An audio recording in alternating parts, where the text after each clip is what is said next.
Espérame un segundito.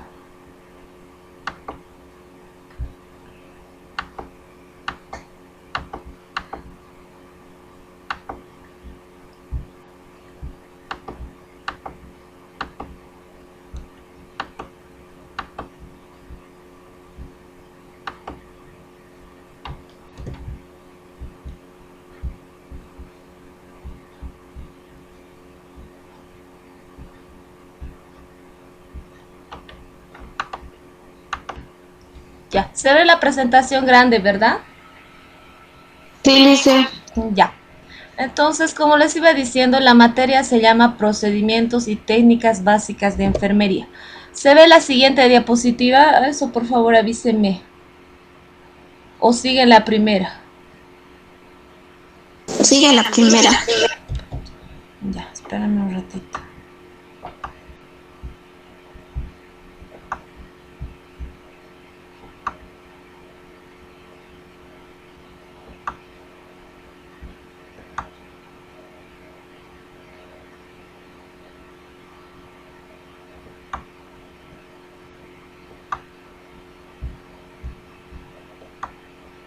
Ya. Ahora sí, ¿verdad, chicos? Se ve y pasa a la siguiente, ¿verdad? Sí, Lice. Ya. Entonces empezaremos. Como les había dicho, la materia se llama Procedimientos y Técnicas Básicas de Enfermería. ¿Ya? ¿Cuál es la importancia de esta materia? Como ustedes saben, la enfermería es una ciencia que practica con seres humanos, ¿verdad? Además, esta ciencia es un conjunto organizado de conocimientos, ya no solo conocimientos que son adquiridos en la práctica, sino también son conocimientos de investigación científica, o sea, todo lo que vamos a avanzar ya se ha investigado científicamente hace años. Además de nosotros adquirir esos conocimientos, tenemos que hacer un análisis, ¿ya? También los procedimientos y técnicas de enfermería tienen teorías y modelos los cuales nos sirven para perfeccionar cada día la práctica. Por ejemplo, en esta materia ustedes van a aprender los tendidos de cama. Como saben, ustedes solo saben tender de una manera, ¿verdad? Su cama, por ejemplo, en el área hospitalaria, en las camas no deberían tenderse haciendo corrientes de aire, como hacemos en nuestra casa, ¿verdad? Sacas las sábanas, golpeas el colchón, sacudes la sábana y vuelves a colocar la misma sábana, ¿verdad?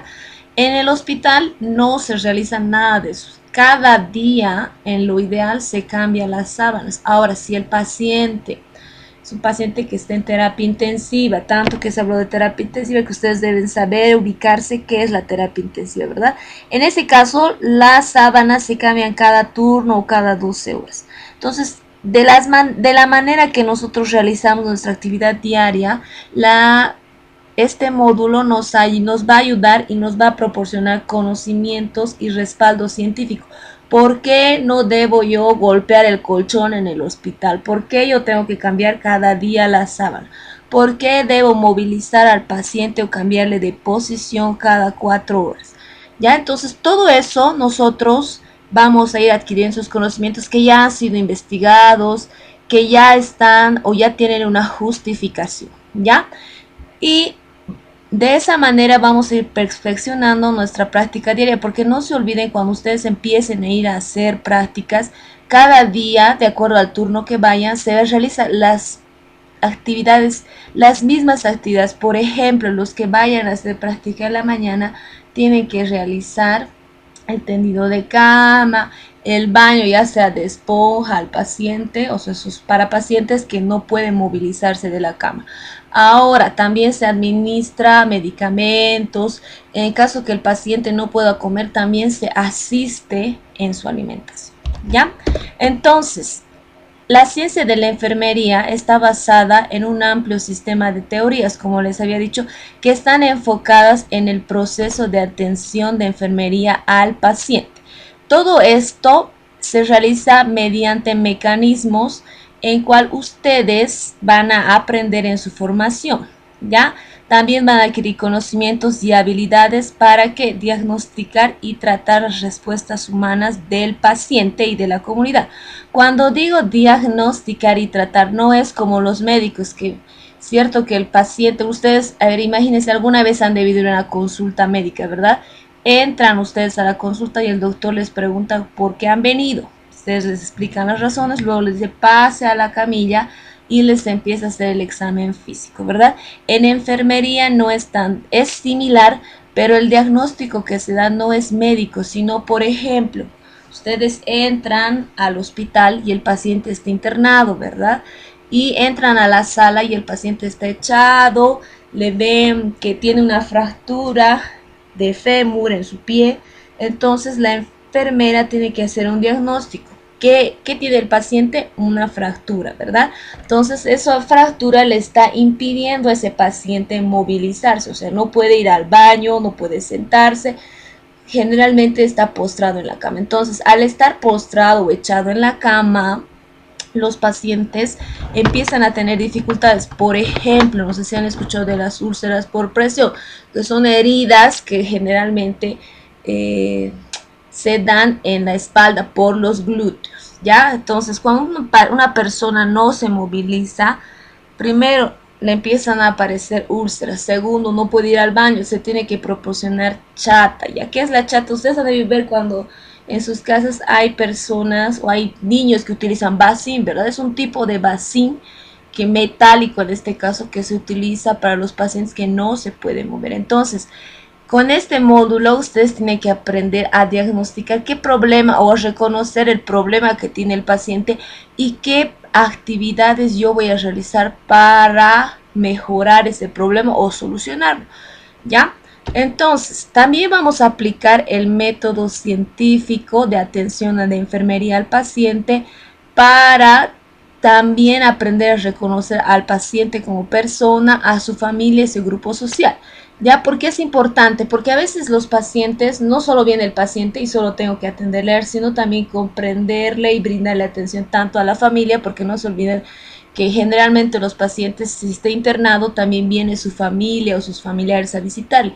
Ahora, en este caso con el coronavirus es un poquito difícil, pero es importante el apoyo de la familia porque a veces no hay algunos medicamentos o algunos insumos no cubre su seguro. Por ejemplo, del SUS, algunos medicamentos no cubre. Entonces el familiar tiene que ir a comprar o tiene que conseguir para poderle administrar al paciente, o en el caso que sea una cirugía, algunos medicamentos y demás no cubre, entonces el paciente o el familiar tiene que ir a comprar, ¿ya? Entonces es importante que ustedes conozcan que esta materia también ayuda a realizar una valoración holística. ¿Qué quiere decir eso? Que nosotros al paciente no lo vamos a ver solo como una persona y que está enferma y nada más, sino también tenemos que valorar si el paciente tiene otros problemas que no solo sean físicos, también pueden ser psicológicos, porque los pacientes, la mayoría se deprime cuando entra, y más si el paciente no tiene familiares o es de escasos recursos y demás. Ahora con esto del coronavirus, más que todo, porque todas las personas o la mayoría tienen miedo de internarse, ¿verdad? Por el riesgo al contagio. Por favor, apaguen sus micrófonos.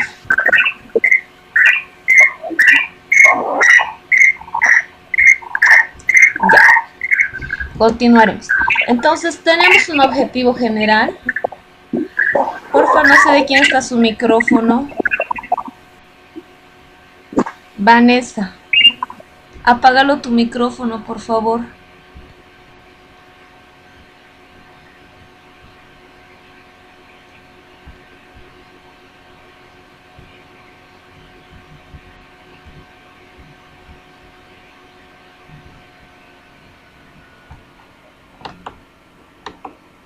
Ya, continuaremos. Entonces, tenemos un objetivo general. Ya ustedes saben que las materias, todos los módulos tienen un objetivo general y específicos, ¿verdad? El general es lo que queremos lograr al culminar este módulo, y los específicos a lo largo del avance de los temas. Entonces, el primer objetivo es que ustedes apliquen los procedimientos y técnicas básicas para brindar cuidados de enfermería a la persona en el servicio y en su domicilio. Cuando hablo en el servicio es personas o pacientes internados en un hospital, en una clínica, ¿ya? Y en el domicilio es en sus casas, ¿verdad? Tomando en cuenta los valores culturales y las normas institucionales. Como ven aquí en esta imagen, aquí hay dos estudiantes, ¿verdad? De enfermería que están aquí atendiendo a este paciente. En este caso es un muñeco, ¿ya? Pero aquí está su docente que es el que les está supervisando los procedimientos que tienen que realizar. Entonces, básicamente ustedes van a aprender cómo atender, cuidar, realizar cuidados de enfermería, realizar procedimientos al paciente que esté internado en su casa o en un hospital. Entonces tenemos 5 objetivos específicos. Uno de ellos es comprendemos los principios y normas de bioseguridad para su aplicación en la atención de pacientes en servicio y domicilio, adaptándonos a sus estilos de vida para contribuir a evitar procesos infecciosos. Primera palabra para su glosario bioseguridad, anótense, porque yo también me estoy anotando. Primera palabra, bioseguridad. ¿Quién sabe qué es bioseguridad? A ver, en conocimientos previos.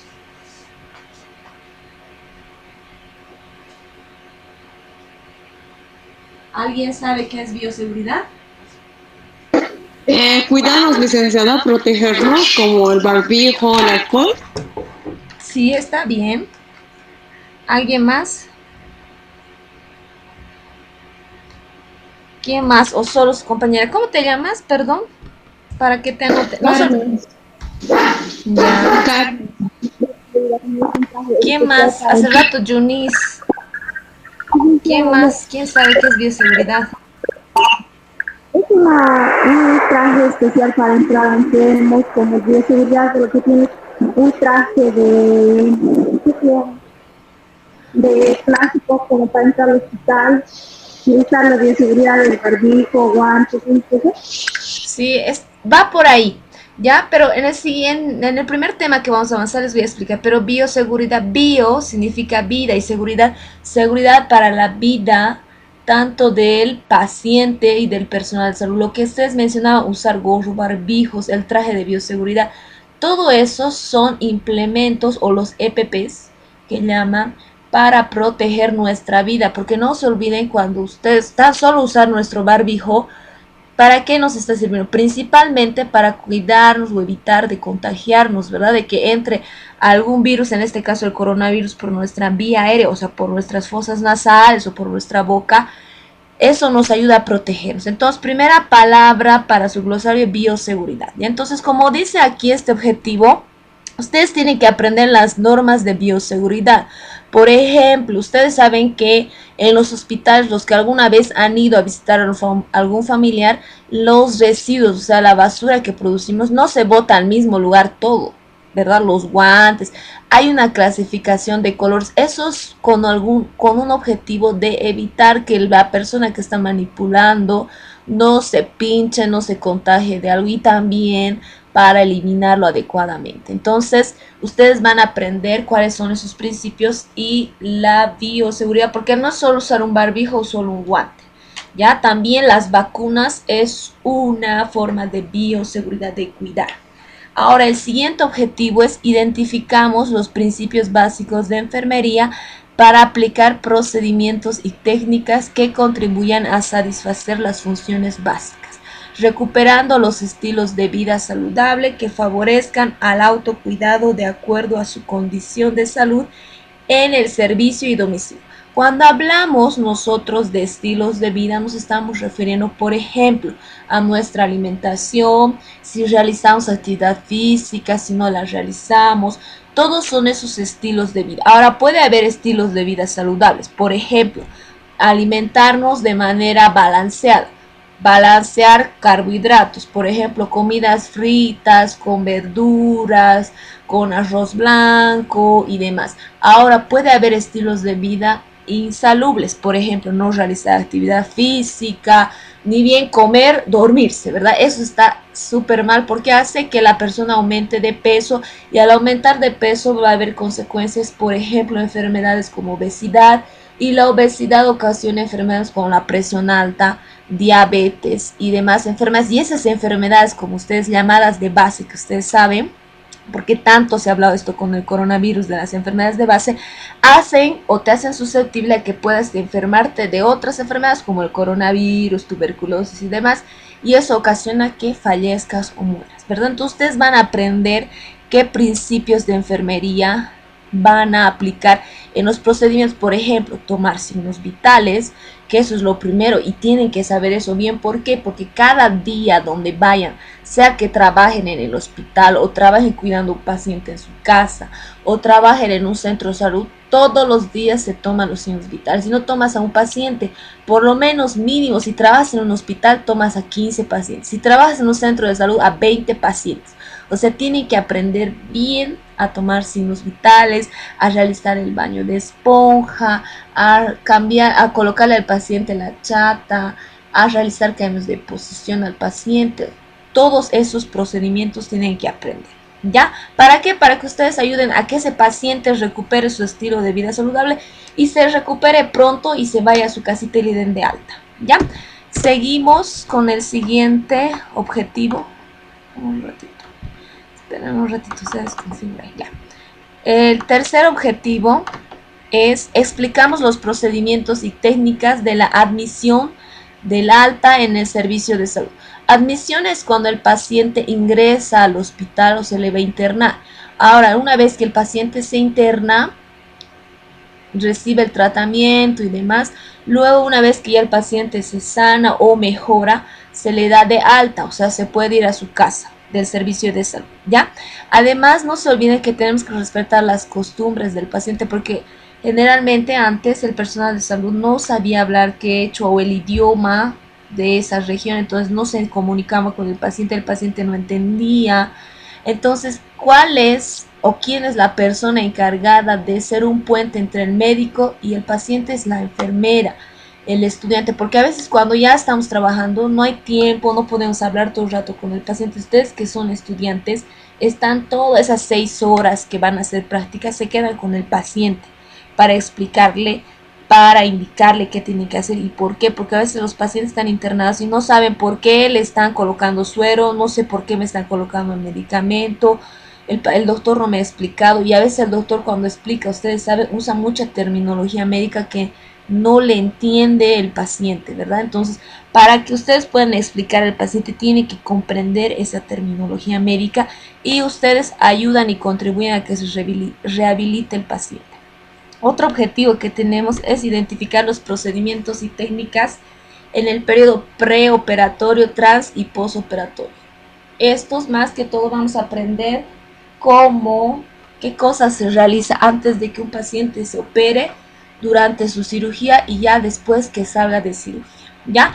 Y por último, el último objetivo, identificamos ritos, costumbres y tradiciones de la familia en el cuidado del paciente moribundo y el fallecido, combinando procedimientos y técnicas en la atención de la persona durante esta etapa. Entonces, hoy en día que muchos pacientes están falleciendo, tenemos que aprender qué se hace. ¿Ya? ¿Por qué? Porque ustedes a lo largo de la carrera, obviamente cuando son estudiantes, no van a ir a atender directamente al paciente que fallece, ¿verdad? Porque ahora en esta etapa no van a ir a atender a pacientes con COVID, ¿ya? Pero tienen que aprender qué procedimientos se realiza al paciente después que fallece, ¿ya? ¿Qué procedimientos, cómo se da apoyo psicológico y demás? Pasamos. Entonces, nosotros vamos a llevar el texto que la licenciada Caroline me indicó, que ya lo van a estar vendiendo en el instituto desde el día lunes, ¿ya? ¿Por qué el día lunes y no estos días? Estos días yo voy a explicar los temas que hasta ahora son 16 temas que les voy a indicar ahora, cuáles vamos a avanzar.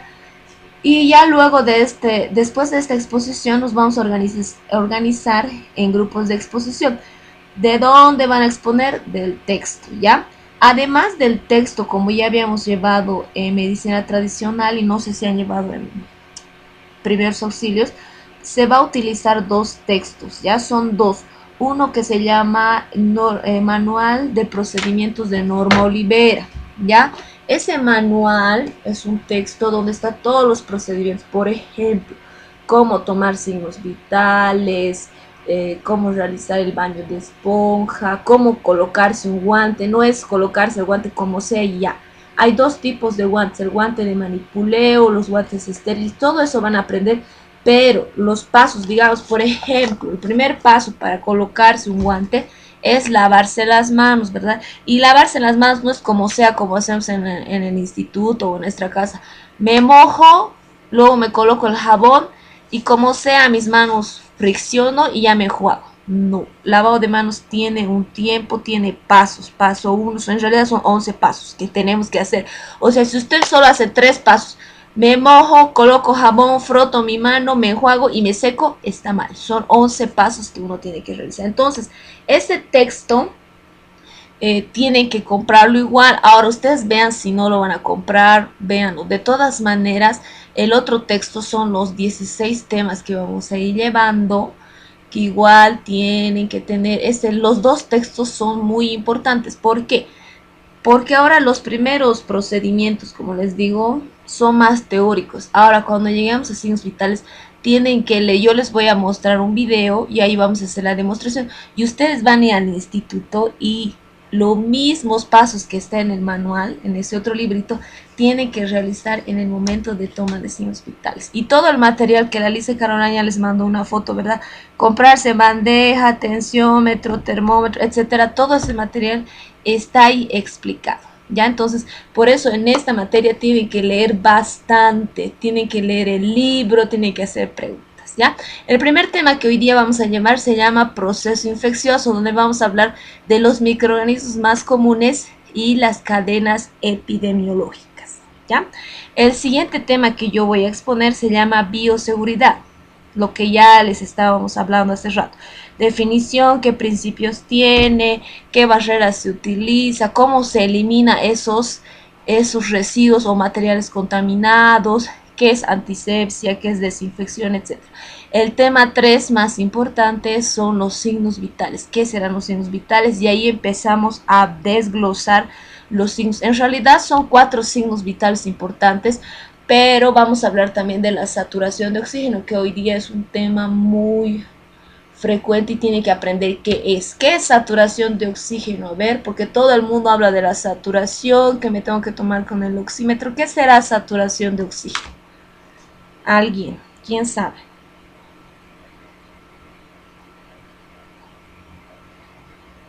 ¿Nadie sabe qué es saturación de oxígeno?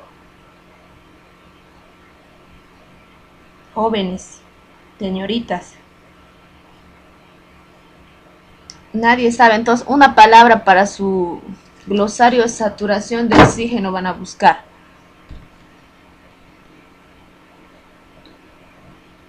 A ver, al azar. ¿A quién vamos a llamar? Nelia Rocha.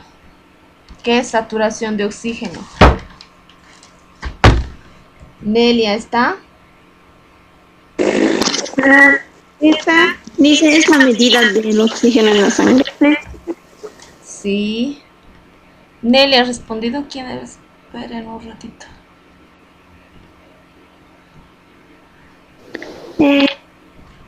Nelia.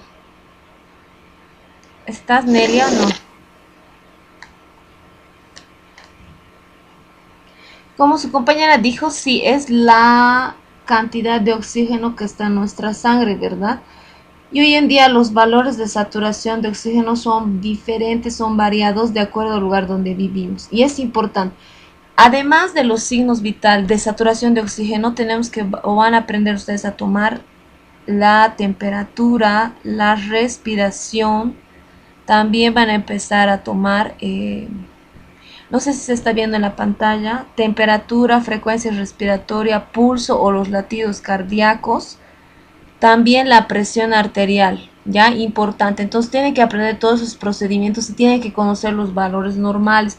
Por ejemplo, los valores normales del pulso o frecuencia cardíaca son de 60 a 80 cuando una persona, 60 a 80 latidos por minuto cuando una persona no está realizando actividad, o sea, está sentada, está caminando o está durmiendo, etc. Ahora, cuando una persona corre, sube las gradas y demás, entonces su frecuencia cardíaca o pulso es de 80 a 100. Entonces ustedes tienen que aprender, por ejemplo, para decir el paciente tiene fiebre, yo tengo que saber cuánto será el valor normal de la temperatura. Por ejemplo, la temperatura, su valor normal es de 36.2 hasta 37.7. Cuando el paciente tiene 37.8 grados centígrados, ya está empezando un cuadro de fiebre o febrícula, ¿ya? Y cuando el paciente llega hasta 39 incluso, ya es peligroso, porque si incluso un niño si tiene temperatura de 38.5, cualquier rato va a empezar a convulsionar. ¿Qué quiere decir convulsionar? Porque tanto sube su temperatura, el niño empieza así a tener como un ataque de epilepsia. Y cuando llega a eso, ese rato mueren neuronas en nuestra cabeza. O sea, quiere decir que si me da mucha fiebre, puede morir las neuronas, o sea, las células de mi cerebro. Y si muere alguna neurona, digamos, del habla, no voy a poder hablar correctamente. Ya, el siguiente tema es características del ambiente hospitalario. Este tema ustedes lo van a exponer, que ahorita vamos a sortear los grupos. Más que todo trata del ambiente del hospital, cómo debe ser, las características que debe tener y demás, cómo debe ser la unidad del paciente, o sea, la habitación del paciente, etc. El tema 5 son principios básicos de enfermería. Y ahí vamos a aprender a hablar de la individualidad del paciente, algunas funciones psicológicas que tenga y demás. Mecánica corporal, tema número 6, es cómo ustedes tienen que moverse, tienen que colocarse en diferentes posiciones para realizar la atención al paciente. Además de eso, el siguiente tema es posiciones del paciente. Por ejemplo, cuando el paciente está recostado de espalda se llama decúbito dorsal. Cuando el paciente está recostado de estómago, de abdomen, se llama decúbito ventral. O sea, tiene nombres, como aquí ven, posición Trendelenburg, posición Fowler. Tienen nombres las diferentes posiciones y ustedes tienen que conocer qué se llama esa posición. Y a veces cuando el paciente, como les había dado el ejemplo, ¿no? Tiene una fractura, no se va a poder mover solito el paciente. Ustedes tienen que movilizarle al paciente, ¿ya? Siguiente tema, el tema número 8 es medidas para preservar la seguridad y comodidad del paciente. Ahí ustedes van a aprender a hacer los tendidos de cama porque hay diferentes maneras. Como les digo, no es como cuando tendemos nuestra cama en nuestra casa, golpeando el colchón, no, eso no se hace. Y hay diferentes tendidos, por ejemplo, cuando el paciente va a salir de quirófano, se llama cama de anestesia, cama abierta, cama cerrada, cama ocupada, etcétera. Tienen diferentes nombres. Siguiente tema número 9 es el procedimientos de admisión, transferencia y alta del paciente. ¿Qué procedimientos se realiza cuando el paciente entra, cuando el paciente es transferido a otro servicio u otro hospital? Y cuando el paciente es dado de alta, o a veces cuando el alta es por muerto. O sea, ¿qué pasa cuando el paciente muere en el hospital mientras estaba internado? Entonces ustedes tienen que aprender, porque ustedes son los que van a realizar la historia clínica, ustedes le van a atender al paciente y demás. Siguiente tema número 10, procedimientos básicos para la higiene del paciente. Es lo que les decía, vamos a volver a llevar qué es la piel, qué capas tiene la piel, cómo se realiza al paciente el aseo, hay aseo completo, hay aseo matutino, parcial, cómo bañar al paciente que está postrado en cama, porque no se olviden, todos los pacientes, en realidad todos nos deberíamos bañar cada día, ¿verdad? Entonces, ¿cómo yo le voy a bañar al paciente que no se puede mover de la cama? Entonces se realiza el baño de esponja. Además, qué masaje se realiza al paciente y demás. Todo eso vamos a aprender. Tema número 11, cuidados básicos en la alimentación. Si alguna vez han tenido algún familiar que esté internado o ustedes en internado, deben acordarse que hay diferentes tipos de dieta. No es la misma alimentación que comemos en nuestra casa, ¿verdad? Cuando te operan, ¿qué tipo de dieta tienes? Por ejemplo, hay dieta líquida, dieta blanda, astringente. ¿Qué será cada una de esas dietas y qué alimentos compone? Eso vamos a avanzar. Luego, tema número 12, eliminación intestinal urinaria. La eliminación intestinal, ustedes saben que es la eliminación de heces o de la caca que llaman, pero no vamos a hablar con ese término, vamos a hablar de las heces, ¿verdad? Y eliminación urinaria, cuando el paciente va a orinar o a miccionar. Otra palabra también para su glosario, anótense, miccionar. miccionar. Eso no deben saber qué significa, van a ir a investigar, ¿ya? También en este tema vamos a hablar cómo al paciente se le coloca el enema, que han debido escuchar, enema evacuante, colocar sonda Foley cuando el paciente por alguna enfermedad no puede ir al baño, entonces se le coloca un tubito que entra hasta su vejiga y por donde entra por los genitales, ¿ya? Entonces eso se llama sonda Foley. Igual ustedes tienen que aprender cómo cuidar. Tema número 13 es el ambiente quirúrgico, o sea, el quirófano. ¿Qué principios de bioseguridad tenemos que aplicar en el ambiente quirúrgico? No es lo mismo que estar en salas, o sea, cuando el paciente está internado, no puedo utilizar esa misma ropa para entrar a quirófano. ¿Qué atención debo al paciente realizarle antes de su cirugía, durante su cirugía y después de que salga de la cirugía? Eso se llama preoperatorio, es cuando el paciente está preparándose antes de la cirugía. Transoperatorio es durante la cirugía y posoperatorio es cuando ya el paciente sale de quirófano y de la cirugía. Tema número 14, procedimientos de oxigenoterapia. Vamos a ver sus objetivos, en qué caso está indicado, sus contraindicaciones y qué elementos se utiliza para la oxigenoterapia. Como ustedes saben, el oxígeno se aplica en la oxigenoterapia a través de qué? De puntas nasales, de máscaras faciales o incluso máscaras de alto flujo, como los pacientes que están internados en terapia intensiva, ¿verdad? Ahora, tema 15, recolección de muestras biológicas, orina, esputo, heces. O sea, hay veces hay los pacientes que están internados no pueden realizar su toma de muestra. El esputo es la flema.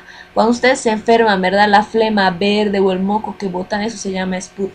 Para algunos casos se toma esa muestra. Ahora, heces es las deposiciones o lo que hacen cuando van al baño a hacer el 2, ¿verdad? La orina, ustedes ya saben qué es. Y también cómo tomar muestras de sangre, eso vamos a aprender. Ahora, por último, el tema número 16 es nociones generales de tanatología.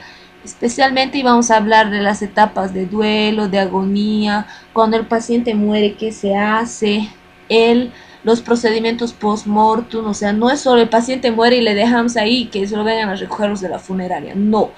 ¿Ya? A los pacientes que no tienen COVID o no mueren por alguna enfermedad infecciosa, se les realiza, incluso se les realiza el baño de esponja, o sea, el paciente se le baña y se coloca la ropa que el familiar traiga o la ropa con la que tenía. Y además se le coloca algodón, no sé si alguna vez han visto cuando algunos familiares han muerto, le colocan algodón a todos los orificios que tenemos, por ejemplo, nuestra boca, nuestra nariz, nuestros oídos, etcétera. ¿Ya? Entonces, básicamente serían esos los 16 temas que vamos a llevar. Ahora, quiero que ustedes son en total, si no me equivoco, 35, ¿verdad?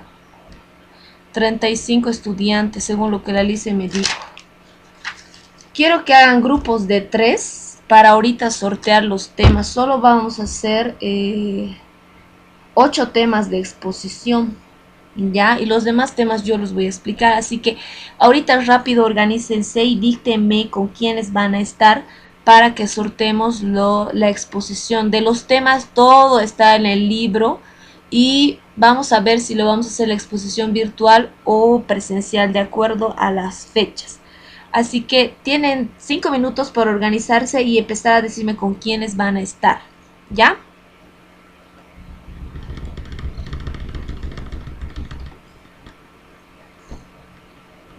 Necesarias porque ya vamos a empezar con terminología, ya bastante terminología.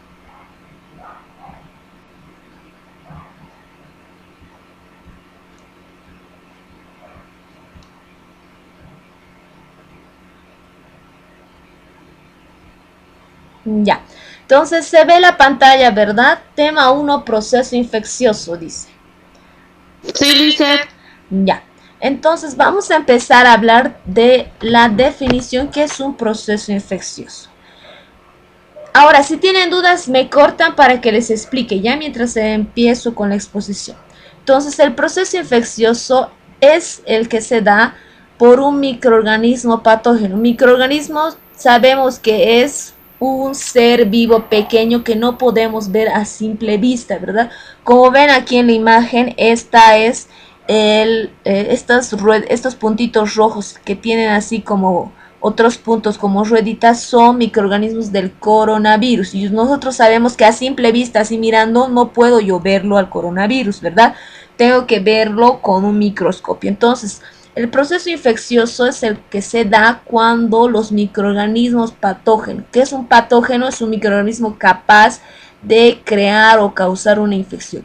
Por ejemplo, en nuestras manos ahorita tenemos varios microorganismos, pero hay microorganismos que son beneficiosos para nosotros. Por ejemplo, hay microorganismos en nuestro intestino delgado, que esos ayudan a metabolizar lo que comemos, nuestros alimentos ayudan a que se metabolice y se absorba. Pero hay microorganismos malos que son los patógenos que causan enfermedades. Estos microorganismos van a invadir a un hospedador. Hospedador generalmente somos nosotros, somos el huésped, las personas, todo nuestro cuerpo hospeda a esos microorganismos, que estos entran, por ejemplo, sabemos que el coronavirus entra por la nariz y por la boca, ¿verdad? Una vez que ingresa por nuestra nariz y nuestra boca, el coronavirus ingresa a los pulmones y en los pulmones se va a multiplicar, o sea, se va a reproducir en varios. Si han entrado, digamos, 1000 virus, se va a reproducir en millones. ¿Y dónde? En los pulmones. Hay otras enfermedades, por ejemplo, cuando te da diarrea, ¿verdad? Es causada generalmente por la salmonelosis. La salmonelosis es un tipo de bacteria que entra a nuestro estómago y ahí se reproduce y por eso nos da diarrea. Ya entonces, ya para el examen, un término que va a entrar es definición de proceso infeccioso. Y el proceso infeccioso se da cuando un microorganismo patógeno va a invadir al hospedador o al huésped y se va a multiplicar en nuestro cuerpo produciendo daño o produciendo alguna enfermedad, ¿ya? En este proceso también podemos identificar un síndrome febril. Cuando digo síndrome febril me estoy refiriendo a que va a haber fiebre. Generalmente cuando se produce alguna infección, ustedes deben saber, lo primero que empiezas a sentir es fiebre y malestar general. Ya, la fiebre lo primero. Entonces, en algunos casos puede que no haya fiebre, pero generalmente hay. Y cuando hay fiebre son de varios días, que puede ser de 3 a 5 días la fiebre. No en todas las enfermedades, pero si nos damos cuenta, a ver ustedes, cuando se empiezan a resfriar, antes de que haya el coronavirus, cuando uno se empezaba a resfriar, empezaba con congestión nasal, o sea, se tapaba su nariz. Empezabas a tener fiebre, o sea, la temperatura se empieza a elevar, ¿ya? Y una vez que se empieza a elevar, empieza a tener malestar general, te duele la cabeza, o puede ser que te duela la garganta, empieza a botar más flemas, etcétera. Entonces, ese es el inicio de un proceso infeccioso. Ahora, en este proceso infeccioso se puede identificar, como les había dicho, la fiebre. Puede o no haber fiebre, ¿ya? Pero generalmente en este proceso infeccioso existe un foco infeccioso que a veces no se lo puede identificar, como aquí vemos en la imagen, ¿verdad? Es una persona que tiene sus pulmones. Aquí en esta primera parte, nuestro pulmón tiene como unas bolsitas que se llama alveolos, ¿ya? Donde ahí entra el oxígeno que respiramos. ¿Y qué pasa cuando una persona tiene, por ejemplo, una neumonía o tiene coronavirus? Estas bolsitas se llenan de secreciones de flema, que a veces puede ser flema verde o medio amarillenta o puede ser transparente. Entonces, cuando una persona o cuando este virus entra y ataca nuestro pulmón, estos saquitos aquí como globitos que ven, se llenan de secreciones y esas secreciones hacen que no podamos respirar bien. ¿Ya? Cuando un microorganismo entra, como el coronavirus, entra por la nariz y por la boca. Entonces, generalmente se queda en la garganta a veces. Cuando se multiplica o es menor cantidad de microorganismos, se queda ahí. Pero cuando se multiplican hartos, ya entran a nuestro pulmoncito. Y cuando entra al pulmón, ya ahí es peligroso, porque como saben, no nos está dejando respirar. Entonces, si no respiramos, ¿será que vamos a poder vivir? ¿Se puede vivir sin respirar? ¿Cuánto tiempo? No, ¿cuánto tiempo podemos aguantarnos de respirar? ¿Quién sabe? sin que muramos en el intento. A ver, ¿cuánto tiempo podemos? Porque podemos estar sin respirar un tiempo, pero ¿saben cuánto tiempo podemos estar? ¿Alguien? ¿Quién sabe? ¿Menos de 3 minutos? Sí, de 3 a 5 minutos podemos estar máximo. Si ya 5 minutos estás sin respirar, por ejemplo, ¿no? Les colocan una bolsa a su cuello, a su cabeza, y ahí solo el oxígeno que hay en esa bolsita van a respirar, después ya no va a haber, entonces puede estar 3 a 5. Si pasa los 5 minutos, empieza a haber fallo de tus pulmones. Al no tener oxígeno, primero mueren las neuronas, tus pulmones dejan de funcionar y luego tu corazón y mueres. Ya, por eso no sé si han visto, me imagino que ven las noticias, muchas personas que están con coronavirus en los diferentes hospitales, ¿verdad? No hay oxígeno y demás.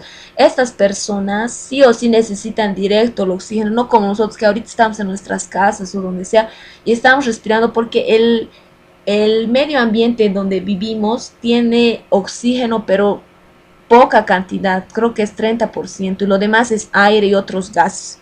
O sea, nosotros metemos por nuestras fosas nasales a nuestros pulmones y ahí entra y los gases que no sirven se eliminan y solo entra el oxígeno, ¿ya?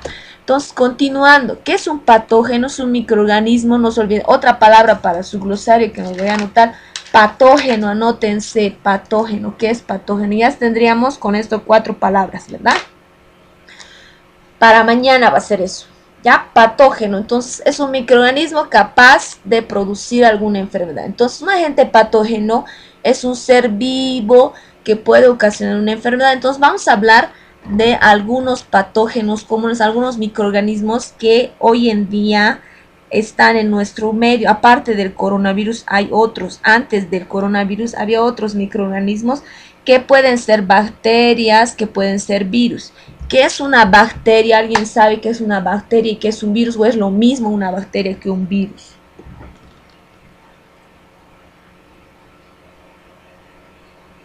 ¿Quién sabe?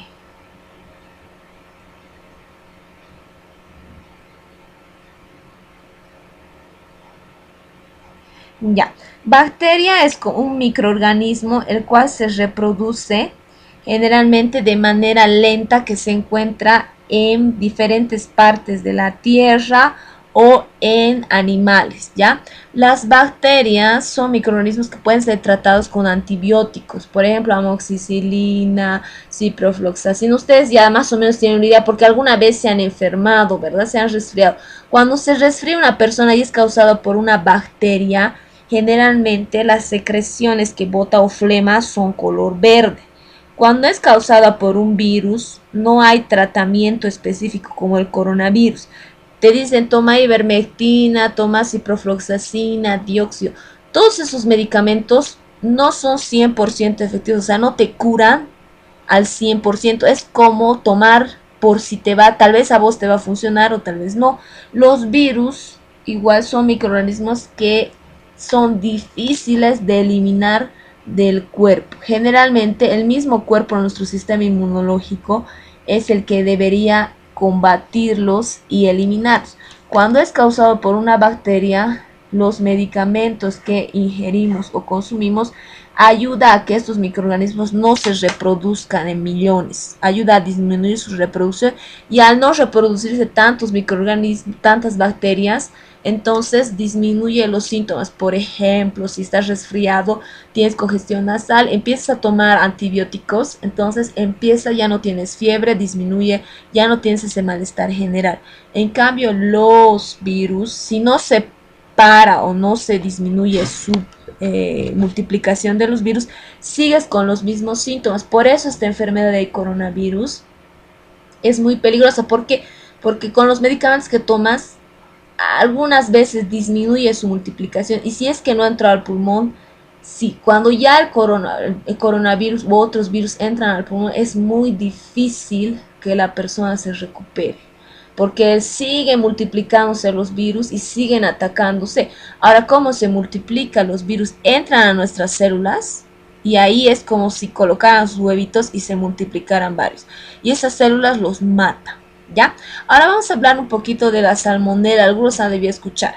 Es una bacteria, como ven aquí, que está generalmente en aves, en los huevos, y también podemos encontrar en algunas frutas, algunas verduras y algunas hortalizas. Cualquier alimento que haya tenido contacto y haya crecido en la tierra. Por ejemplo, la salmonela está en las frutillas, porque ¿cómo crece la frutilla? A ver, díganme. ¿Han de ver alguna vez? Me imagino. ¿Cómo es su plantita? ¿Es grande, alta de la frutilla o es pequeñita que casi está los frutos en el suelo? En el suelo que se dan los frutos sobre el suelo. Eso, en el suelo, ¿verdad? Y no sé si sabían, generalmente aquí en Cochabamba, el agua con la que riegan, ¿será agua potable así de la pila que riegan? No, es del río, dice. Del río. Y no se olviden del río, que a veces los animales van a hacer a defecar ahí al río, o las personas van a hacer baño justo al río, ¿verdad? Y tiene microorganismos. Ahora, por ejemplo, como les digo aquí, esta bacteria está en las aves, en sus huevos de las aves. O sea, si esas heces de esas aves y demás tocan esa fruta ya está contaminada. Si yo no lo lavo directo, saco la frutilla de la planta y me lo como, y justo tiene esta bacteria que ven aquí, me voy a enfermar de una gastroenteritis, que es diarrea, ¿ya? La salmonela es el principal microorganismo patógeno que provoca las diarreas. Por ejemplo, cuando ustedes van en la calle y comen una salchipapa, ¿ya? De su casera, y si les daba diarrea, ¿por qué? Porque esa salchipapa, la persona que ha preparado, no se ha lavado sus manos, ha ido al baño a hacer deposiciones y no se ha lavado sus manos bien o no se ha lavado. Entonces con esa mano ha preparado su salchipapa y ustedes han comido. Han comido, ha llegado a su estómago y esta bacteria que ven ahí en su estómago se ha ido reproduciendo y les ha dado diarrea.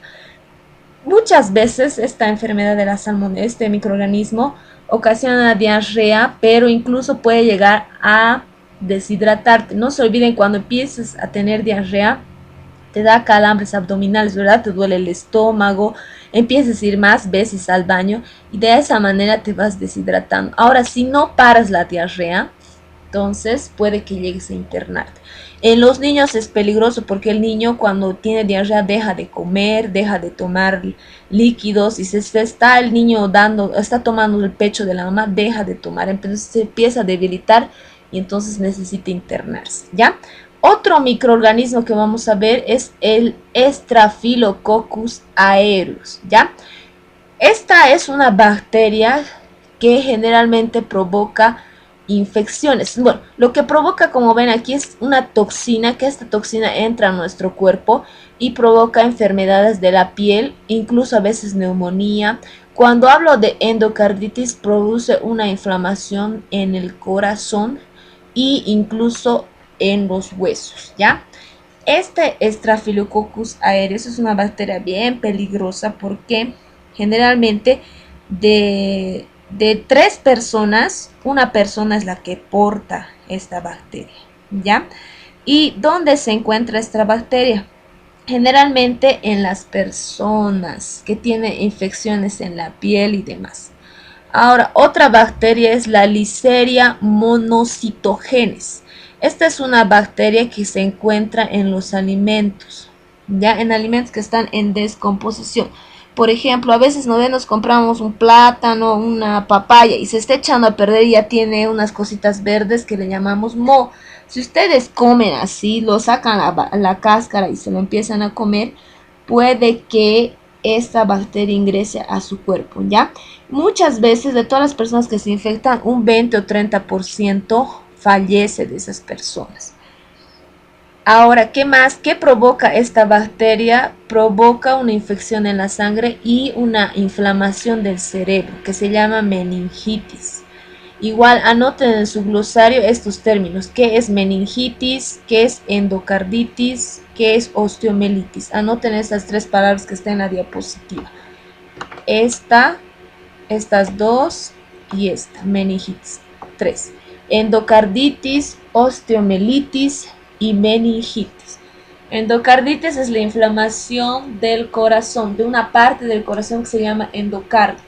Osteomelitis es la inflamación de los huesos, del tejido esponjoso del hueso. Que eso me imagino ustedes han llevado en primeros auxilios, ¿no? Han llevado sistema osteomuscular o sistema esquelético, ¿verdad? Y saben que el hueso adentro tiene una parte esponjosa, como una esponja con la que lavamos platos, así tiene esa consistencia. Entonces, esta Staphylococcus aureus produce que se inflamen adentro ese tejido en el hueso. Y meningitis es la inflamación del cerebro, de una parte del cerebro que se llama meninges, que me imagino también ustedes han llevado. ¿Ya? Seguiremos con la siguiente. Se han anotado, ¿verdad? Esas palabras: osteomelitis, endocarditis y meningitis. Otro microorganismo patógeno, o sea, uno que produce la enfermedad, se llama el Clostridium perfringens, que es una bacteria también que se encuentra en nuestro intestino, ya en intestino grueso, y también en el intestino de algunos animales. Generalmente está en el suelo, en el agua y algunos alimentos. Este tipo de bacteria produce unas toxinas, o sea, produce como un veneno que entra a nuestro sistema gastrointestinal y provoca la muerte. Ya, este es ese.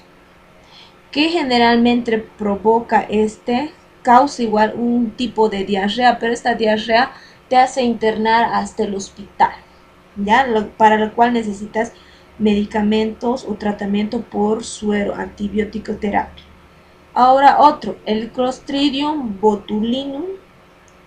Se encarga es una bacteria que produce una toxina que se llama toxina botulínica, que causa el botulismo. No sé si han escuchado de esa enfermedad.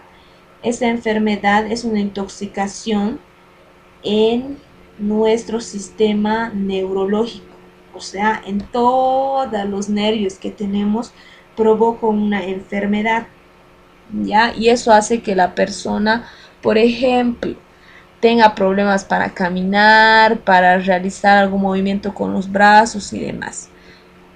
Ya pasamos. Generalmente esto se encuentra, este Clostridium botulinum, en alimentos de conserva, ¿verdad? Si ustedes compran, por ejemplo, maíz, pepinillos y otros tipos de conserva, ahí se encuentra. Pasamos al siguiente, el más común y es el último, la Escherichia coli, ¿ya? Es una bacteria que se encuentra en nuestro aparato digestivo, en los intestinos, ¿ya? Generalmente en los humanos y en los animales. Forma parte de nuestra flora intestinal. No sé si ustedes sabían, en el intestino delgado tenemos microorganismos que son beneficiosos, o sea, nos ayudan. Todo lo que comemos, sabemos, ¿no? Pasa al estómago, una vez triturado, de ahí esos alimentos triturados pasan al intestino delgado y ahí son absorbidos. Lo que nos sirve a nuestro cuerpo se absorbe y se va al torrente sanguíneo. Lo que no sirve se va al intestino grueso y en el intestino grueso se forman las heces, ¿ya? Entonces, Escherichia coli ayuda a que se absorba algunos nutrientes, pero cuando hay gran cantidad de esta bacteria, esta produce infecciones intestinales graves, porque hay personas que siempre tienen dolor, no es de estómago, porque como ven aquí el estómago se encuentra arriba, en sus intestinos siempre les duele, comen y les duele, no comen, les duele. Entonces esta bacteria se está reproduciendo ahí y al reproducirse está causando ese dolor en los intestinos. ¿Sí? ¿Qué decías, Flora? Flora, dice. El tratamiento es antibióticos. ¿Cómo detecta si tienes o no? Se les pide muestra de heces, ¿no? Ve un poco de las heces en un frasquito, se lleva al laboratorio, ven si hay, entonces si detectan la Escherichia coli, el tratamiento son antibióticos fuertes que se les da, ¿ya? Se da el tratamiento y una vez que tomas todo el tratamiento, eliminas a esta bacteria. Hay muchas personas que no logran eliminar en su totalidad, entonces viven con esta bacteria en sus intestinos, ¿ya? ¿Hasta ahí hay alguna duda, pregunta, algo? No, ¿verdad? Ya, vamos a empezar. Esta parte sí es bien importante. Hasta ahora lo que les he preguntado, definición de proceso infeccioso entra al examen y de aquí sí, todo va a entrar al examen, así que tomen atención. Lo otro de los microorganismos será para que conozcan de manera general. Ahora, cadena epidemiológica y triada ecológica, ¿ya? La triada ecológica, como ven aquí, es un triángulo de 3 componentes, ¿verdad? Aquí arriba dice el huésped, que es el ser vivo donde el microorganismo va a entrar. El agente causal es ese microorganismo, ya hemos hablado de ejemplos. Y el ambiente es el lugar donde ese microorganismo se encuentra, ¿ya? Entonces, la cadena epidemiológica es una serie de acontecimientos que ocurren en relación entre estos 3 elementos, la cual acaba en el desarrollo de esa enfermedad, ¿ya? Generalmente esta se suele presentar como una cadena. Ahorita les voy a explicar qué es una cadena.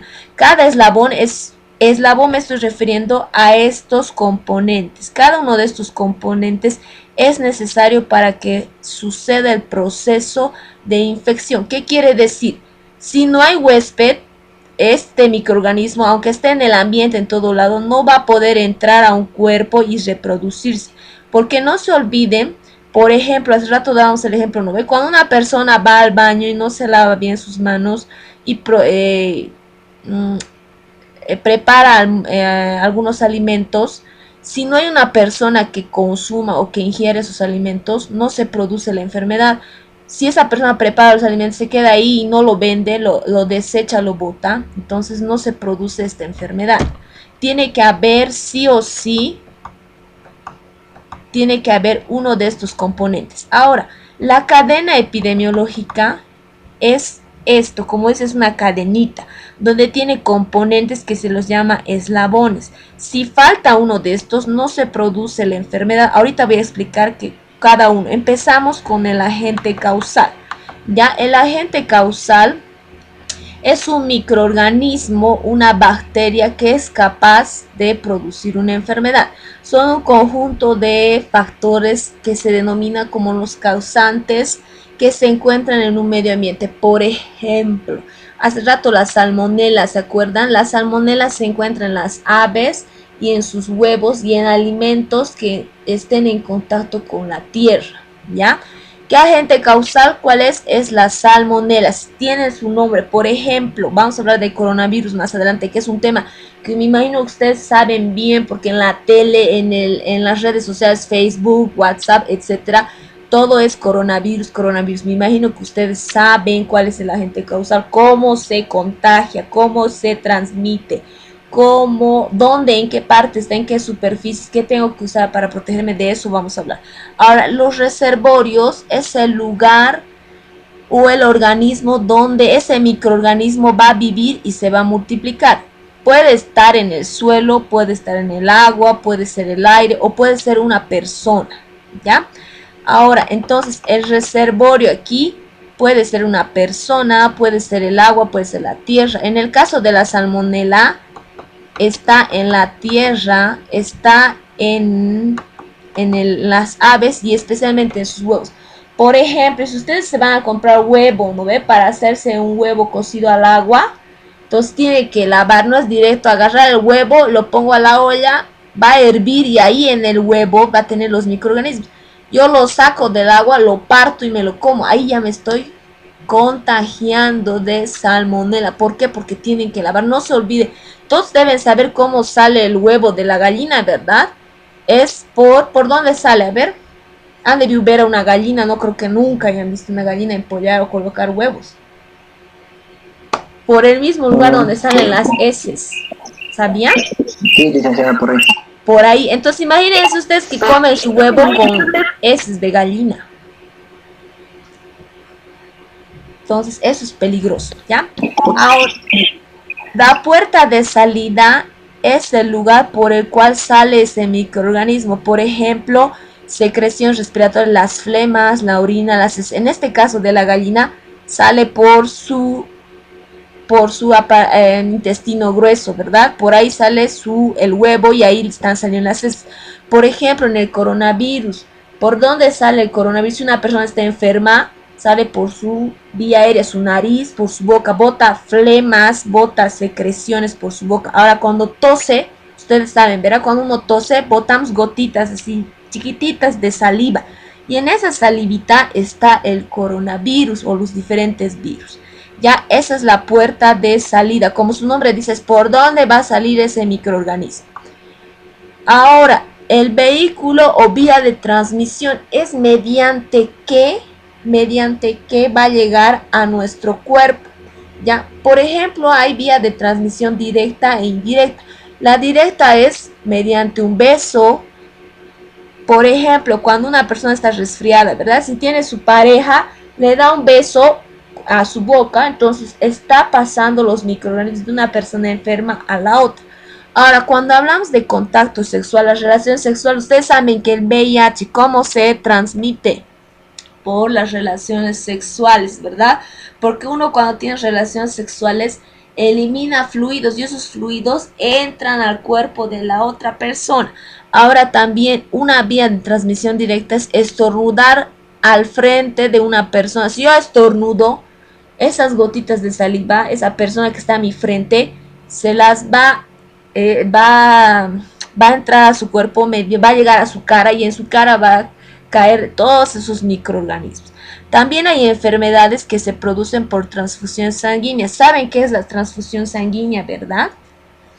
¿Qué será la transfusión sanguínea?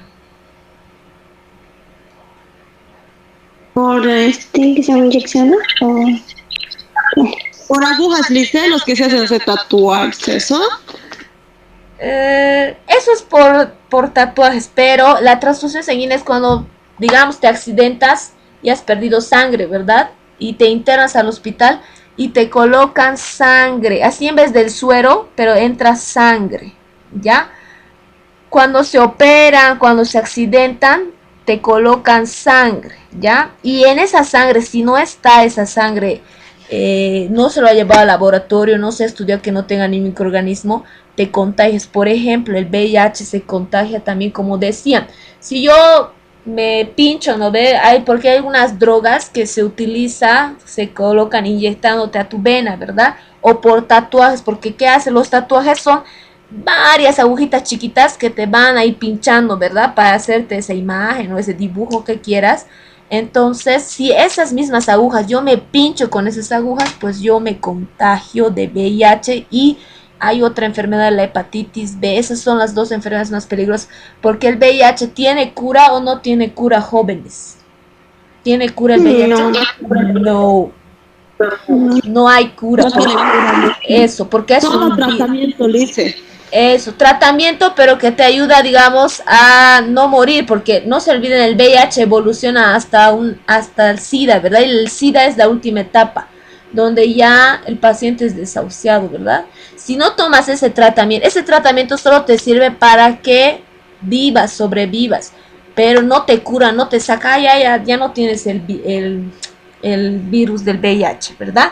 Entonces también cómo nos transmitimos esas enfermedades también por vía indirecta, cuando hay un vector. Por ejemplo, han escuchado del Chagas, ¿verdad? ¿Cómo me contagio? ¿Cómo me transmito el Chagas yo? ¿Cómo se... través de una picadura de mosquito. Eso, la picadura ¿de qué? De la bichuca, creo. De la vinchuca, Lice. Eso, de la vinchuca, ¿verdad? Ahora también han escuchado del dengue, que un tiempo igual había hartos casos. Es la picadura de que a través de qué nos transmite, o el dengue directo aparece. De un mosquito, Liz. Eso, de un mosquito. Entonces no se olviden, la vía de transmisión puede ser directa, o sea, desde la persona que está enferma, que me da un beso, tengo contacto sexual, o me estornuda, o su sangre me pasan, o una aguja que el paciente ha usado, yo me pincho, eso es vía directa.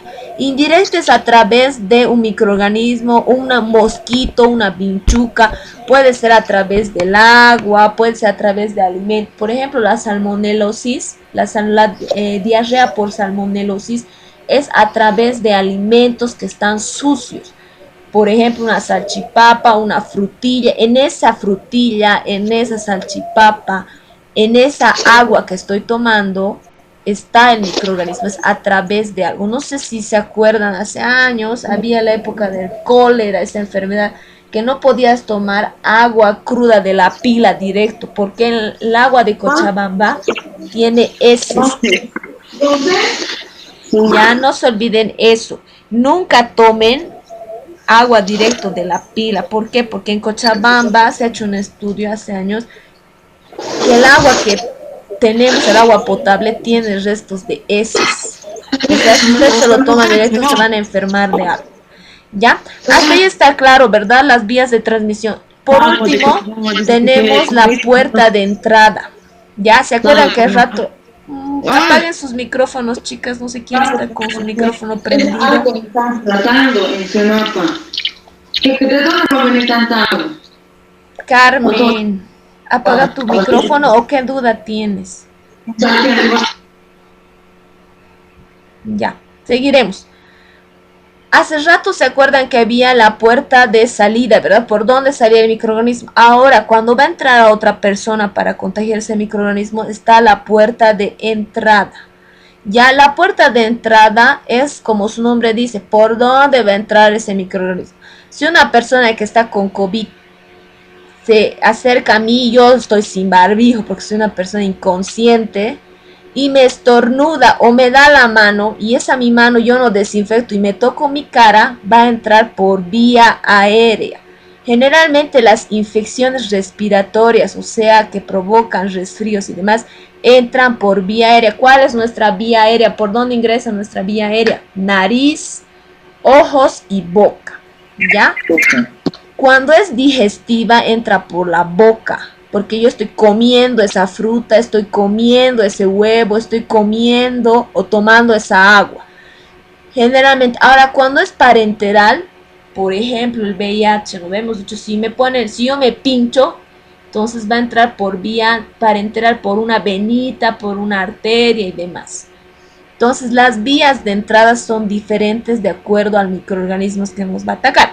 Ahora el huésped es cualquier persona o un ser vivo, puede ser un animal, puede ser una persona, donde ese microorganismo pueda entrar a nuestro cuerpo y pueda multiplicarse en millones y causar esa enfermedad. Ahora, como aquí dice, es cualquier ser vivo que esté en circunstancias naturales que le permite subsistir o alojarse a ese microorganismo. Por ejemplo, han escuchado a las personas con enfermedades de base. ¿Quiénes son esas personas con enfermedades de base? A ver, porque eso en todo lado. Son las personas que tienen diabetes, el mal de Chagas, eso dicen. Eso son enfermedades o personas que tienen enfermedades crónicas. ¿Qué son las enfermedades crónicas? Que no tienen cura. No tienen cura. Por ejemplo, como ha dicho, diabetes tiene cura. ¿Saben cuál es la cura? ¿Alguien sabe si la diabetes tiene cura? No tiene cura. No tiene cura. ¿No ve? Y la presión alta tampoco tiene cura. El VIH tampoco tiene cura. ¿Ya? Esas enfermedades que el paciente, por ejemplo, la obesidad no es una enfermedad que no tiene cura, pero hoy en día en todo el mundo, las personas que son obesas, es difícil pues que si no tiene una dieta adecuada, o sea, que no coma grasas, no ve cosas fritas, que empiece a hacer ejercicio, si no hace eso, no baja de peso esa persona. ¿Ya? Y no se olviden que cuando una persona tiene sobrepeso o obesidad, no es solo dejar de cenar, dejar de almorzar y tomar agua, tienes que hacer ejercicio. Y si dejas de comer así de repente, pues baja tu sistema inmunológico y te enfermas, ¿verdad? Entonces hay enfermedades de base, como les llaman, o enfermedades crónicas que hacen susceptible, por ejemplo, cuando una persona es adulto mayor y es susceptible a tener estas enfermedades. Por ejemplo, ¿qué ha pasado en la primera ola del coronavirus? ¿A quién se ha atacado primero? A los viejitos, ¿verdad? Los que tenían 60, 70, 80 años eran los que principalmente se enfermaban porque su cuerpo ya está desgastado o tenían enfermedades de base, esas enfermedades crónicas. Pero ahora en esta tercera ola, ¿a quién se ataca más el coronavirus? A ver, ustedes que ven las noticias. A los jóvenes y a los niños, dicen. Eso, ¿por qué? Porque este virus ha ido evolucionando, ha ido mutando y al mutar ha hecho que sea más contagioso y generalmente estas personas, los niños y los jóvenes, ¿no? Pues ya no usan barbijo, ya no se cuidan, no se lavan las manos, etcétera, ¿verdad? Y no sé si ustedes han visto muchos niños, sus mamás les sacan a la calle ni les ponen barbijo, ¿verdad? Entonces, imagínate que una persona que estornude al lado de tu bebé, de tu hijito, se va a contagiar. Pues claro, tú bien con barbijo, todo, y el bebé sin barbijo. Y a veces muchas mamás ni les lavan las manos a sus bebés, están jugando todo el niño en el auto, en el suelo y se mete a su boca, ¿no? Entonces es peligroso. Ahora, ¿por qué los jóvenes? Porque los jóvenes ya no usan barbijo, además ya no se lavan las manos y demás. Todo eso ustedes tienen que aprender. ¿Por qué? Porque ustedes en esta cadena epidemiológica que hemos aprendido tienen que conocer cuál es el agente causal. Ahora, un último elemento de la cadena epidemiológica es el medio ambiente o la fuente de contaminación. Como su nombre dice, es donde es el conjunto de componentes, ya sean físicos, químicos, donde ese ser vivo interactúa. Por ejemplo, nosotros interactuamos con otras personas, interactuamos en el medio ambiente, ¿verdad? Tomamos agua, nos lavamos las manos, etcétera. Y en ese momento podemos nosotros entrar en contacto con esa bacteria, con ese virus. Por ejemplo, el agua. Si yo saco de la pila el agua y me lo tomo directo, ahí estoy entrando en contacto con el medio ambiente. Y en ese medio ambiente líquido del agua se está transportando ese microorganismo. Por eso no se olviden siempre el agua antes de tomar hay que hacer hervir.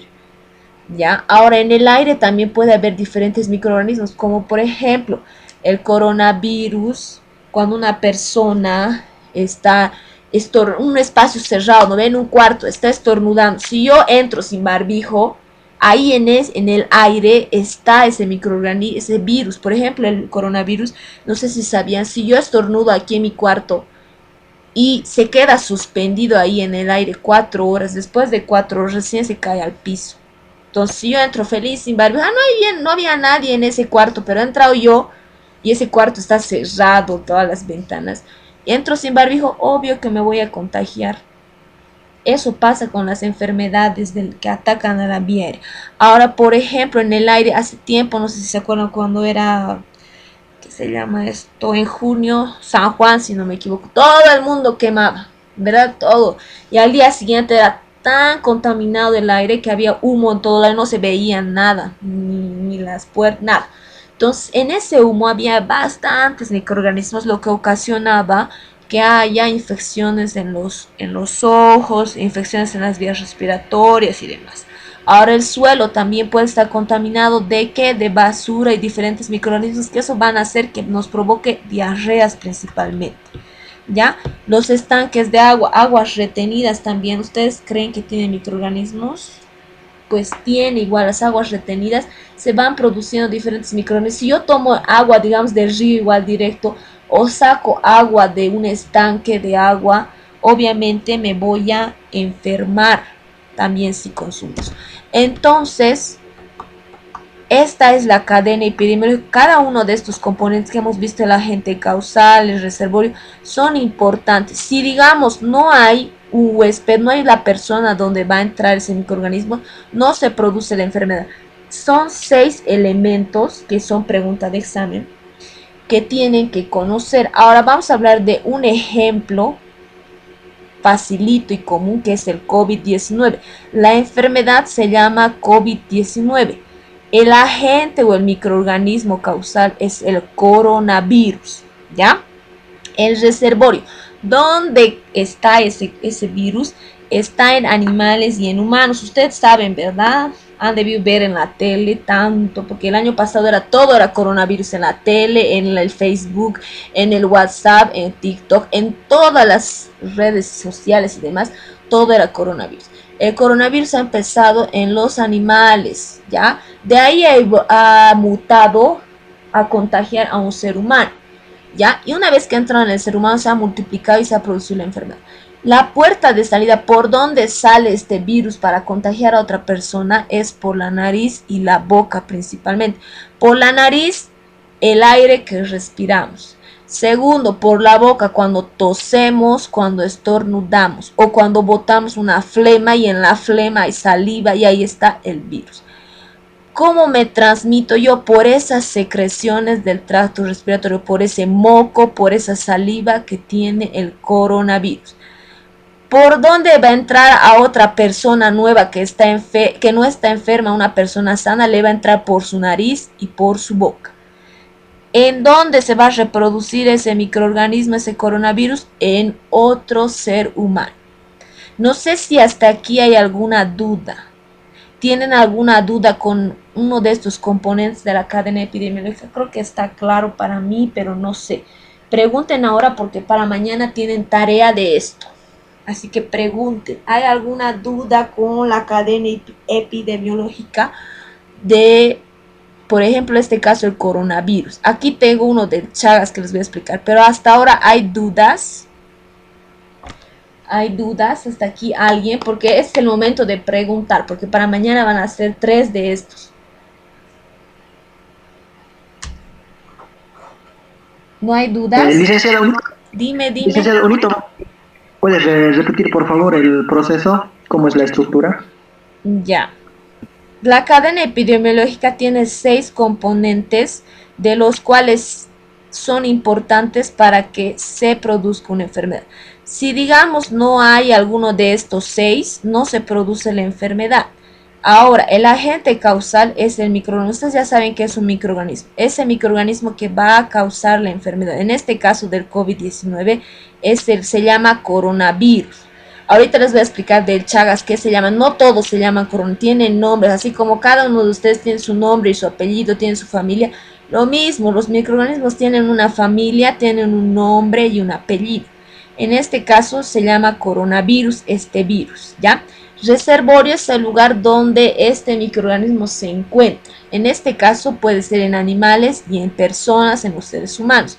La puerta de salida es el lugar de donde va a salir del reservorio, donde va a salir ese microorganismo. Generalmente en el caso del coronavirus sale por la nariz y por la boca. ¿Cómo por la nariz? Cuando estornudamos. Con la boca cuando escupimos una flema, cuando tosemos sale este coronavirus. ¿Cómo se transmite? Por esas secreciones que van a salir por nuestra nariz y por nuestra boca. Por esas secreciones se va a transmitir. No se olviden, si una persona tose, ¿verdad? Si tose mal, coloca su mano a su boca y está tosiendo en su mano, y su mano toca, digamos, toca la mesa, toca su celular, y otra persona sana toca ese celular, esa mesa, pues está entrando en contacto con esa secreción. Y al entrar en contacto con esa secreción, va a entrar esos microorganismos. ¿Por dónde? Por la puerta de entrada. Se va a tocar su nariz, su cara, y ahí pues el coronavirus va a ingresar. ¿Y dónde? ¿Quién es el huésped? Va a ingresar a ese nuevo ser humano que no tenía ese virus, y ahí se va a reproducir millones y se va a producir la enfermedad del coronavirus, ¿ya? Eso algo importante es, una persona no se contagia de coronavirus al comer un alimento que tenga el virus.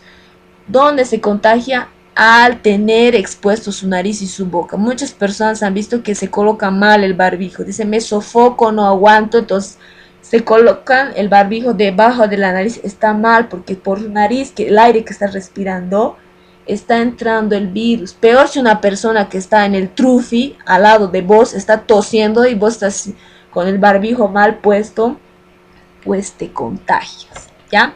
Ahora también, ¿cuánto tiempo un barbijo dura? Los barbijos que usamos quirúrgicos, eso vamos a ver en el otro tema de bioseguridad, solo dura 4 horitas. Barbijos de tela no sirve, chicos, solo te protege el 30%.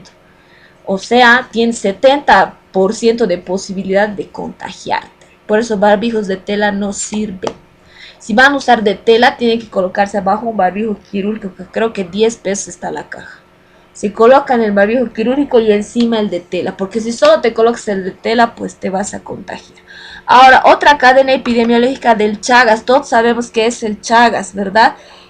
El Chagas es causado por un parásito que se llama, aquí como ven, se llama Trypanosoma cruzi. Ese es su nombre y su apellido.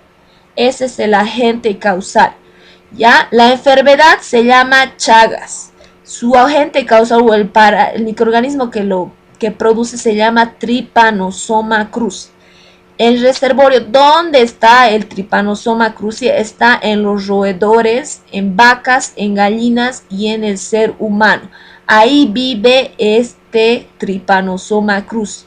No sé si sabían las personas que tienen conejitos, que tienen vaquitas, que tienen gallinitas, nunca tienen que estar cerca de la casa, tienen que estar por lo menos unos 5 metros, 10 metros. ¿Por qué? Porque la vinchuca viene a alimentarse de esos animalitos. Ya la vinchuca es un insecto, ¿ve? Ahorita vamos a hablar de la vinchuca. La puerta de salida, por donde sale este Trypanosoma cruzi de estos animalitos, sale por su piel.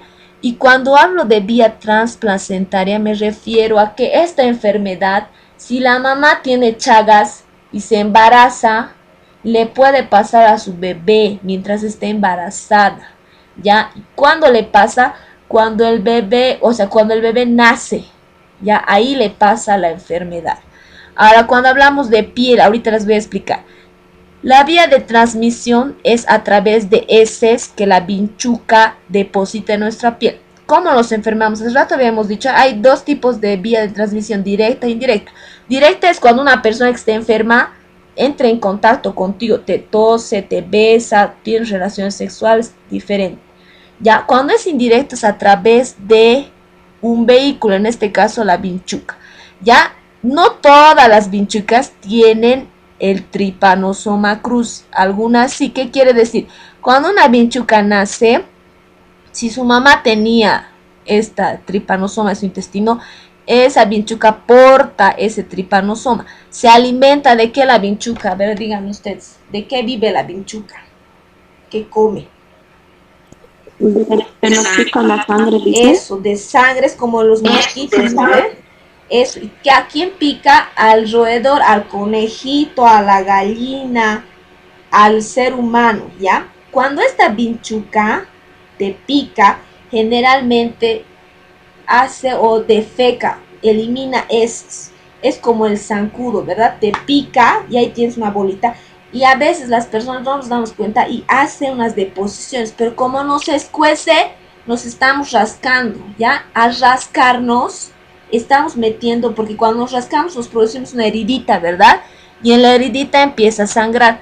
Todo lo que estaba en esa piel va a ingresar a nuestro sistema circulatorio. O sea, nosotros mismos, cuando te pica la vinchuca, te escuece, vos piensas que te ha picado el zancudo, te rascas y estás metiendo esas heces, esa caca de la vinchuca a tu cuerpo, rascándote, ¿ya? Y una vez que te haces vos la herida, ¿por dónde entra? Por nuestra piel. Tú al hacerte la herida rascas, lo metes las heces y ese Trypanosoma cruzi entra a nuestro cuerpo, que nosotros somos el huésped, y empieza a desarrollar la enfermedad de Chagas, ¿ya? La enfermedad de Chagas o enfermedades, por ejemplo, como el dengue, la fiebre amarilla, tienen la vía de transmisión a través de un mosquito, de una vinchuca, que es indirecto, ¿ya? En caso de enfermedades infecciosas como la tuberculosis, como el coronavirus, es contacto directo. Tú entras en contacto con las secreciones, con la saliva de esa persona, o una persona sin barbijo, tú estás también sin barbijo y ahí te contagias, porque el mismo, no se olviden que al inhalar, o sea, cuando respiramos, inhalamos el aire, ¿verdad? Y exhalamos el dióxido de carbono, y al exhalar ese dióxido de carbono, porque no se ve, tiene igual el virus, y eso tú estás otra vez metiendo por tu nariz a ese virus. No sé si hay más dudas. Esta tarea tiene que realizarlo para mañana. ¿Ya? Dime. Dígame. Dice, si el bichito, la mosquita, ¿de qué tengo que hacer? No entiendo, a ver, o sea, si te pica, ¿qué tienes que hacer? Sí, tú dijiste, ¿no? Que cuando rascamos y se contagia por eso. No se Y si contagia, me se pica, transmite. Ahora, mejor dicho. Ya. La cuestión es aquí, para evitar que te enfermes de Chagas, cuando tengas cualquier picadura, primero desinfectarse, porque no sabes si te ha picado la vinchuca, si te ha picado la pulga, si te ha picado el zancudo, ¿verdad? Desinfectarse, pero generalmente, si digamos tú vives en la ciudad, en tu casa no hay roedores, no hay conejos, no tienes gallinas, imposible pues que te pique la vinchuca, debe picarte otro microorganismo. No se olviden, generalmente esto del Chagas solo es mayor, o sea, las personas son mayormente susceptibles cuando tienen en su casa gallinas y demás, porque la vinchuca principalmente viene a alimentarse de las gallinas, de los conejos y de las vacas, ya principalmente. Ahora sí, hay muchas personas en el campo, especialmente, porque aquí no creo que haya eso, ¿verdad? O no sé en sus casas cómo será.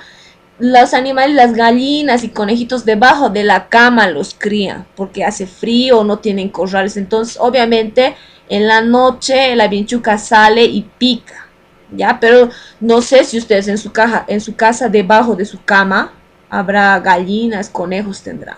Por eso se recomienda que esos animales, si van a criar, que estén alejados de la casa.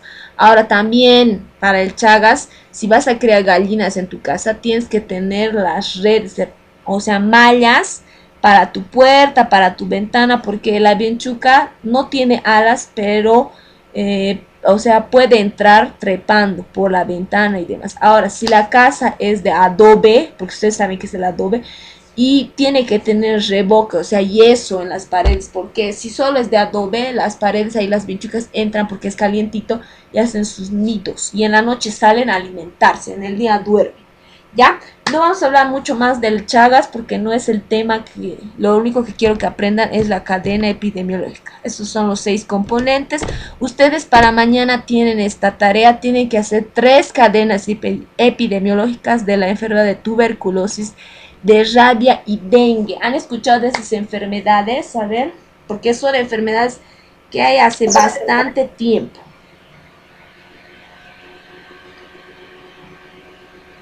¿Está claro en la tarea?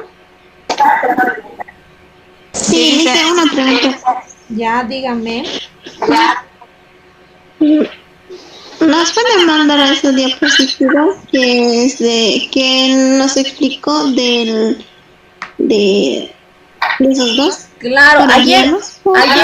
chicas, ayer he mandado el código de Classroom, ¿verdad? Ahí lo voy a subir y ahí lo descargan nomás. Y de igual, de todas maneras, lo voy a mandar al grupo, pero más tardecito.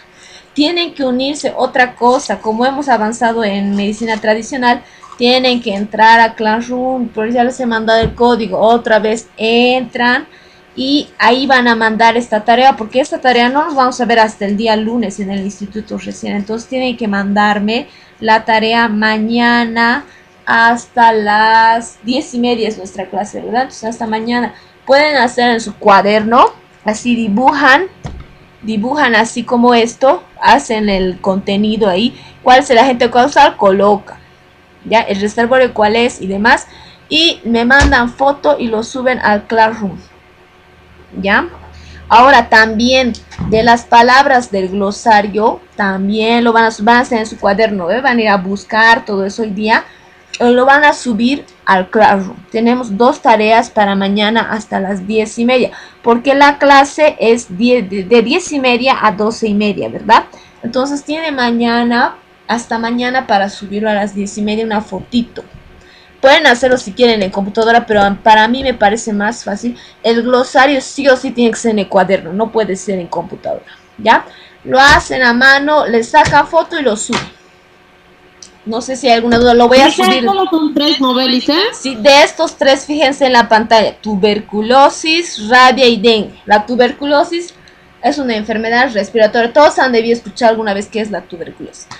Rabia es de la rabia humana, nótense, no es la rabia que le da al perrito. Y el dengue también es una enfermedad que me imagino que ustedes igual conocen. Ahora, de todas maneras, pueden buscar en el internet cadena epidemiológica de tuberculosis y les va a salir. Pero tienen que tener estos 6 componentes: el agente causal, el reservorio, la puerta de salida, la vía de transmisión, puerta de entrada y el huésped. Ahora, aquí está cada uno de qué es agente, qué es reservorio. Ahí está explicado. ¿Ya? ¿Hay alguna duda hasta aquí? No dice. Ya, entonces para mañana tiene que mandarme estas al Classroom. De todas maneras voy a volver a mandar el código de la clase. Lo voy a subir estas diapositivas al grupo. Y para más tarde les voy a mandar el cronograma, qué días van a ser los exámenes, qué días van a ser las tareas, qué día van a ser los días de laboratorio y demás. y les voy a mandar los grupos con qué temas de exposición, ¿ya? Todo esto lo voy a mandar más ratito al grupo. Las exposiciones empiezan del día viernes.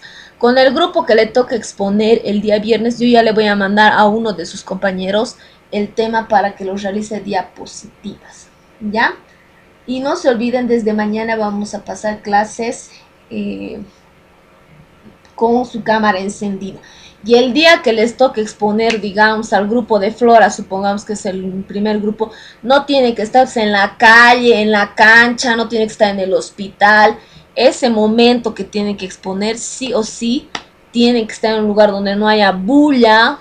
Vean, búsquense en su cuarto, no sé, en algún lugar en su casa donde estén sin bulla y tenga buena conexión a internet. Ahora, las exposiciones van a ser, básicamente tienen que hacerlo en PowerPoint, ya, porque ya en las anteriores veces algunos han ido a exponer, ¿verdad?, al instituto y demás, pero con esto de los contagios y demás, traten de no salir mucho a la calle y no exponerse. Entonces háganlo en diapositivas, como solo son 3 y los temas son cortitos, tiene que ser lo más puntual. Ahora, además, las exposiciones, algunos temas vamos a necesitar que busquen videos. Por ejemplo, cuando mañana avancemos, yo voy a explicar el tema de bioseguridad, vamos a ver videos de cómo colocarse los guantes, cómo me coloco el barbijo. Muchas personas se colocan mal y se retiran mal. Por ejemplo, no solo ese barbijo quirúrgico, ustedes tienen que aprender porque son futuros profesionales de salud. Hay otros tipos de barbijos. Ahora, hace rato alguien me decía, el traje de bioseguridad ese que se coloca, hay uno que es entero, hay otro de 2 piezas. ¿Cómo se saca? No es nomás colocarme y como sea me saco, porque si te sacas como sea te contagias.